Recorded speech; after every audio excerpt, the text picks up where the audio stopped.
can report the biggest bust ever of fentanyl, which killed about 18,000 Americans last year and was blamed in the death of music star Prince.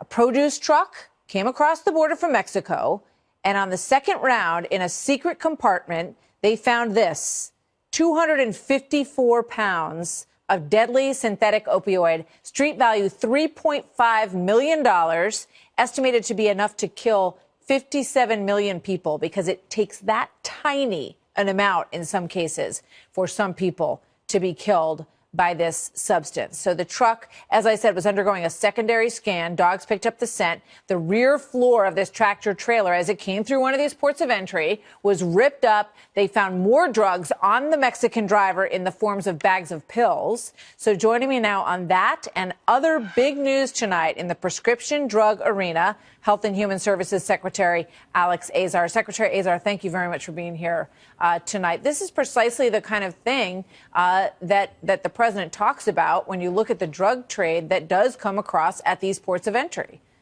You bet, Martha, and I am very grateful to our colleagues in the Border Patrol for their efforts that led to this historic interdiction. I'm also grateful to President Trump for fighting for border security and for fighting to reverse this horrible opioid crisis. You know, this fentanyl, that's a historic amount of fentanyl. Think of how many Americans could be killed by that. Fentanyl's already killing so many Americans every single day as part of this opioid crisis. What do you say to those who, you know, we played a little bit of it in the intro, who say, you know, it's not a border wall that is needed. It's these drugs come through the port of entry, so that wouldn't have any impact on that. Well, drugs come through everywhere, just like people do. You need border security. You can't just declare that here's the one place to bring your illegal drugs across. We need border security, and that's what President Trump is fighting for. All right. Tell me about the big change that came. The president and you have worked on the issue of rising drug prices in this country and these crazy questions of why people end up paying more and more every single year when January comes. What did you do today, and what's the impact on regular Americans? Well, Martha, I'm going to let you in on a little secret, as well as your viewers. When you show up at the pharmacy to buy a drug that has a price of $300 and you're paying $300 or a percent of that $300, there's somebody in the background called a pharmacy benefit manager or a middleman, and they're getting a kickback from the drug company based on your purchase, and that might be $60, $80, or $100.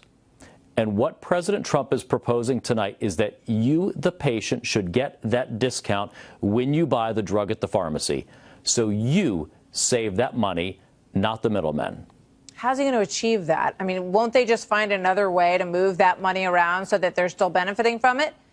No. See, what we're doing is we're proposing to change the rules of the road that say right now, you can, as a drug company, give these kickbacks to these pharmacy benefit managers, and we would, under this proposal, outlaw that.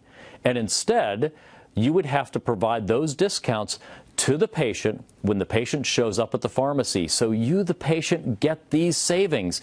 So think about how many drugs that you're buying now in January after your deductible reset in the calendar year, the issue you just talked about, Martha. You show up and you're bearing the full cost of that drug. Well, someone in the back, they're getting a discount on that. You're not getting it. You're paying full price.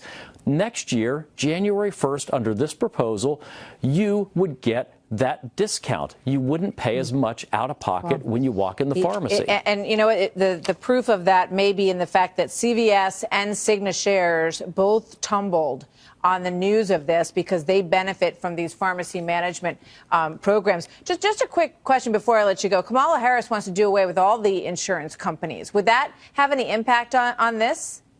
Well, you know, I'll just say, as a general matter, these ideas of Medicare for all will threaten to undermine those of our senior citizens on Medicare, the sacred promise that we have to them and their program, as well as to really undermine or even take away the private insurance that over 140 million Americans have through their employer and they're quite happy with. You know, when they came up with Obamacare, they falsely promised that if you liked your insurance, you could keep it. Nobody's even making that promise with these Medicare for all slogans. Secretary Azar, thank you very much. Good to have you on the story tonight.